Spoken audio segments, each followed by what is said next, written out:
నమస్కారం. ఇదే first time మన వీడియో చూసినట్టయితే తప్పకుండా మన ఛానల్లో యొక్క వనామీ గురించి చాలా వీడియో చేశాను. ఒకసారి మీరు మన ఛానల్లో విజిట్ చేసి ఆ వీడియోలన్నీ చూడండి. మీకు ఇన్స్టెంట్గా వీడియో ఉపయోగపడకపోవచ్చు కానీ భవిష్యత్తులో ఏదో సమయంలో ఏదో ఒక వీడియో మన ఛానల్ నుంచి మీకు ఉపయోగపడుతుంది. అందుకనే ఛానల్ సబ్స్క్రైబ్ చేసుకోండి. అదేవిధంగా గత వీడియోకి నేను లైక్ చేయమని అడిగినందుకు మీరు స్పందన చాలా బాగా వచ్చింది. అంటే నా వీడియోను కూడా మీరు ఎంతగా ఆదరిస్తున్నందుకు చాలా థ్యాంక్ యూ. అంటే నా ఇన్ఫర్మేషన్ కూడా మీకు ఉపయోగపడుతుందనే ఉద్దేశంతో ఆ మోటివేషన్ నాకు ఇచ్చారు. చాలా థ్యాంక్ యూ. అలాగే ఈ వీడియోకి కూడా నేను ఒక 100 లైక్స్ మీ నుంచి ఎక్స్పెక్ట్ చేస్తున్నాను. అలాగే నచ్చితే వీడియో సూపర్ అని కానీ సంథింగ్ ఏదో ఒక కామెంట్ చేయండి. మీరు ఇచ్చే లైక్ యొక్క కామెంట్ వల్ల ఈ వీడియో మరింత బూస్టింగ్ అయ్యి ఇంకా కొంతమందికి యొక్క రీచ్ అవ్వడం జరుగుతుంది. Thank you. ఇంకా ఈరోజు టాపిక్ ఏంటంటే, చాలా సంవత్సరాలుగా నన్ను రైతులందరూ యొక్క వనామీ సీడ్ గురించి వీడియో చేయమని అడుగుతూ ఉండేవారు. అయితే వనామీ సీడ్ అనేది రైతులకి చాలా ప్రాముఖ్యమైనది కావున, ఎందుకంటే ఆ వీడియోలో ఏదన్నా తప్పులు ద్రోలినా లేదంటే ఇన్ఫర్మేషన్ సరిగ్గా లేకపోయినా మరి చాలా నష్టం జరుగుతుంది. దాని గురించి పెద్ద ఆసక్తి చూపించలేదు. రైతులు ఒకవేళ నష్టపోతారేమని. ఇప్పుడు ఎందుకు చేస్తానంటే, నేను పర్సనల్గా ఎక్స్పీరియన్స్ చేశాను. మన చెరువులో కూడా వేసాను. సయ్యాక్వా అలాగే హార్డ్ లైన్ కూడా 2 వేరియేషన్లో చూశాను. అప్పుడు నేను పర్సనల్గా చూశాను. అలాగే మా రైతులు ఉన్న చాలా మంది పర్సనల్గా వాళ్ళని అడిగినప్పుడు సీడ్లో డిఫరెన్స్ ఎలా ఉంది ఏంటనేప్పుడు వాళ్ళు ఫీడ్బ్యాక్ కూడా తీసుకుని కొన్ని పాయింట్లు, అంటే ఈరోజు సయ్యాక్వా దాని యొక్క లక్షణాలు ఎలా ఉంటాయి, మనం ఏ విధంగా దాన్ని అంచనా వేయాలనేది సయ్యాక్వా సీడ్ గురించి ముందుగా నేను తెలియపరుస్తున్నాను. మన చెరువులు వేసినప్పుడు కూడా సయ్యాక్వా దాని యొక్క లక్షణాలను నేను బాగా పరిశీలించాను కాబట్టి ఆ యొక్క సయ్యాక్వా గురించి ఈ రోజున కొన్ని విషయాలు నేను తెలియపరుస్తున్నాను. ఇంకా నేను ఏదైనా చెప్పనిదే ఉంటే మీరు కామెంట్ చేయండి. మరొక వీడియోలో దాన్ని కూడా మెన్షన్ చేస్తాను. ఇంకా మనకు సాధారణంగా ప్రస్తుత మార్కెట్లో సయ్యాక్వా, రెండోది హార్డ్ లైన్, ఈ 2 సీడ్లే ఎక్కువ అవైలబిలిటీ ఉంది. అంటే సయ్యాక్వా హార్డ్ లైన్ మీద కొద్దిగా రేట్ ఎక్కువ. ప్రస్తుతం అయితే కొంచెం ఇంచుమించుగా 30 నుంచి 35 పైసల వరకు నడుస్తుంది. దీనికి ఉన్న గొప్ప లక్షణం ఏంటంటే, గ్రోత్ అనేది చాలా స్పీడ్గా ఉంటుంది. మనం పిల్లలు వేసిన కాడి నుంచి దానికి ఏదైతే రేషియోలో మనం బ్లైండ్ ఫీడ్ కానీ ఫీడింగ్ కానీ ఏదైతే రేషియోలో పర్ఫెక్ట్గా ఇస్తున్నప్పుడు అది రోజుకు పిల్ల గ్రోత్ అనేది చేంజ్ అవ్వడం మనం చూడొచ్చు. ఇంకా గుల్ల అయితే మనకి రోజు నీటిపైన తేలుతూ రావడం గమనిస్తాం. పరిశీలన చేస్తే డైలీ గుల్ల కొడతాం జరుగుతుంటుంది. ఇంచుమించుగా చాలా గ్రోత్ మరి స్పీడ్గా ఉండటం గురించే దాన్ని సయ్యాక్వా స్పీడ్ గ్రోత్ అని, ఇలాగా ఫాస్ట్ గ్రోత్ అని పిలుస్తూ ఉంటారు. ఇది చాలా స్పీడ్గా ఉంటుంది. అదొక మంచి బెనిఫిట్ ఈ సీడ్లో. ఇంకోటి ఏంటంటే, మనకి యొక్క సయ్యాక్వాలో మన పిల్ల తెచ్చుకున్నప్పుడు అసలు బోనస్ సంగతి పక్కన పెడితే 80% మనకి చెరువులో కాస్తే మనం కొన్నదానికి చాలా బాగా కాసినట్టు. ఎందుకని నాకున్న ఫ్రెండ్స్ యొక్క హ్యాచరీ ఉన్న ఫ్రెండ్స్ వారిని అడిగినప్పుడు సయ్యాక్వా నాపిలే వారికి మరి బోనస్ వారికే చాలా టైట్గా వస్తుందని వారు తెలియపరిచారు. అందువల్ల మనకి బోనస్ ఇస్తానంటారు కానీ నాకు తెలిసి బోనస్ మనకి వచ్చినప్పుడే రాకపోవచ్చు. ఏంటంటే బోనస్ అనేది మన సయ్యాక్వాలో ఎక్స్పెక్ట్ చేయకూడదు. మనకు కొన్న పిల్ల కూడా 80% కాస్తే బాగా కాసినట్టు. ఇది మరొక విషయంగా చెప్పుకోవచ్చు.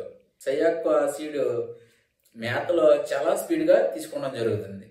మనకి దానికి చెక్ నెట్లో వేసిన గంటలోనే చాలా స్పీడ్గా దాని రేషియో ఏదైతే మనం పర్ఫెక్ట్గా ఫస్ట్ నెల 3 గ్రాములు కానీ, 2వ నెల 5 గ్రామ్స్ కానీ, 3వ నెల 8 or 10 గ్రామ్స్ కానీ ఏదైతే రేషియోలో మనం వేస్తున్న మేతకి కొలిచి వేస్తున్నామో దానికి గంటలోనే ఖాళీ చేసే అవకాశం కనిపిస్తూ ఉంటుంది. మేతకి అది పెరగడం మనం గమనిస్తూ ఉంటాం. మనకి చెక్ నెట్లు ఎక్కడం కూడా చాలా యాక్టివ్గా ఉంటుంది. పిల్ల చాలా స్పీడ్గా మేత అనేది తీసుకుంటుంది.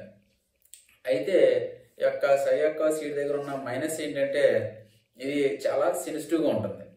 మనకి ఎంత స్పీడ్గా అయితే ఎదుగుతుంది, అలాగే మేతలు కూడా చాలా బాగా తీసుకుంటుంది. అదేవిధంగా చాలా సెన్సిటివ్గా ఉంటుంది. ఎందుకంటే ఈ సయ్యాక్వా మన చెరువులో అవసరం లేదు. మన చెరువులో పారామీటర్స్ అన్ని పర్ఫెక్ట్గా మెయింటైన్ చేసుకున్నా కానీ పక్క చెరువు ఏదైనా తేడా వచ్చి పోయినప్పుడు మన చెరువు దాదాపుగా ఆగడం అనేది జరగని పని అసలు. ఇది ఒక మైనస్ ఉంది దీనికి. ఎందుకంటే చాలా సెన్సిటివ్ ఈ యొక్క సయ్యాక్వా. అదేవిధంగా మన చెరువులో కూడా పారామీటర్స్ అంటే అమోనియా కానీ, నైట్రేట్ కానీ, అలాగే గ్రీన్ కాలనీస్ కానీ, ఇలాగ పిహెచ్ లెవెల్స్ కానీ, హార్డ్నెస్లు కానీ ఇవన్నీ ఎలా ఉన్నాయి అనేది ఎప్పటికప్పుడు మానిటరింగ్ చేసుకోవాల్సి ఉంటుంది.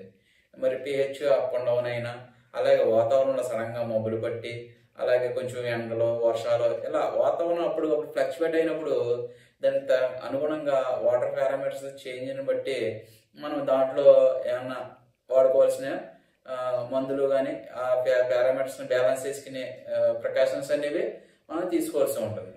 అదొకటి మెయిన్గా మనం గమనించుకోవాలి. ఎందుకంటే ఇది వాతావరణ ఫ్లక్చువేట్స్ని కొంచెం తట్టుకునే శక్తి తక్కువ. ఇది సయ్యాక్వా చాలా గ్రోత్ అనేది ఫాస్ట్గా ఉంటుంది కావున ఫీడింగ్ కూడా మనకి ఏదైతే ఎగ్జాంపుల్ బాయిలర్ కూడా ఎలాగైతే ఫీడింగ్ తీసుకుంటుందో అలా తీసుకుని గ్రోతింగ్ బాగుంటుంది కావున ఇది ఎక్కువగా గొల్ల కొట్టడం జరుగుతుంది. దానివల్ల మనకు చెరువులు ఎప్పుడు మినరల్స్ క్వాంటిటీ అనేది ఎక్కువ ఉండేలా చూసుకోవాలి. ఇంచుమించుగా సెలనిటీ 5 సెలనిటీ నుంచి పైకి ఇంకా మనకు 6, 7, 8 ఇలాగ 5 సెలనిటీ నుంచి పైకి ఉండేలాగా మరి వాటర్లో సెలనిటీ చూసుకుంటే చాలా మంచిది. ఎందుకంటే ఇది రెగ్యులర్గా గొల్ల కొడుతుంది కావున అది గొల్ల రీఫామ్ అవడానికి, అలాగే గొల్ల కొట్టిన తర్వాత రియాక్టివ్ అవడానికి ఎప్పుడు మినరల్ కంటెంట్ అనేది వాటర్లో ఉండేలాగా చూసుకోవాల్సి ఉంటుంది. సయ్యాక్వా ఎప్పుడైతే జనరల్గా గ్రోత్లు తక్కువ ఉంటాయో ఆ టైంలో వేసుకుంటే మనకు గ్రోత్లు బాగా వస్తాయి. ఏదైతే శీతాకాలంలో గ్రోత్లు తక్కువ ఉంటాయి వనామీకి అని మనం ఎక్స్పెక్ట్ చేసినప్పుడు ఆ టైంలో వేసుకుంటే మంచిది. కాకపోతే ఆ టైంలో కొంచెం పిల్ల ఆగడం అనేది కొంచెం ఇబ్బంది. ఈ విధంగా సయ్యాక్వా అనేది యొక్క లక్షణాలు ఉంటాయి. నాకు తెలిసినంత మటుకు మీకు తెలియపరిచాను. ఇంకా మీకేదన్నా దీని మీద అనుభవం ఉన్న రైతులు, పెద్ద రైతులు అందరూ ఉంటారు. మీకున్న సలహా లేదా మీ అనుభవం కింద కామెంట్ రూపంలో మరి తెలియపరుస్తానని కోరుకుంటూ, మన దగ్గర వనామికి సంబంధించిన మరి మినరల్స్, ప్రోబయోటిక్స్, ఈస్ట్, జింక్ మొదలగు ప్రోడక్ట్స్ అన్ని లభ్యమవుతాయి. మీకు ఎలాగా బయట తీసుకుంటారు, అలాగే నేను వీడియోలు చేస్తూ మీకు సపోర్ట్ చేస్తున్నాను. అదేవిధంగా మీరు కూడా నాకు సపోర్ట్ చేయాలనే ఒక మీకు ఉద్దేశం ఉంటే కంపల్సరీ నా దగ్గర తీసుకోండి. మీకు కావాల్సిన ప్రోబయోటిక్స్, మినరల్స్ ప్రోడక్ట్స్ అన్నీ మీకు ట్రాన్స్పోర్ట్తో మరి సరసమైన ధరలకే మీ చెరువుల దగ్గరికి నేను అందించడం జరుగుతుంది. మీరు నన్ను సపోర్ట్ చేస్తారని, అలాగే వీడియోని మీ ఫ్రెండ్స్ అండ్ బంధువులకు షేర్ చేయండి. ఒకవేళ మీకు ఉపయోగపడకపోవచ్చు, ఎవరన్నా మీ ఫ్రెండ్స్కి, కల్చర్లో ఉన్న వారికి ఉపయోగపడుతుంది. ఎందుకంటే మనది ఎంటర్టైన్మెంట్ ఛానల్ కాదు కాబట్టి మన ఆక్వా రైతులే దీన్ని చూస్తారు. ఎంటర్టైన్మెంట్ ఛానల్ అయితే వ్యూస్ అయ్యి ఎక్కువ వస్తాయి.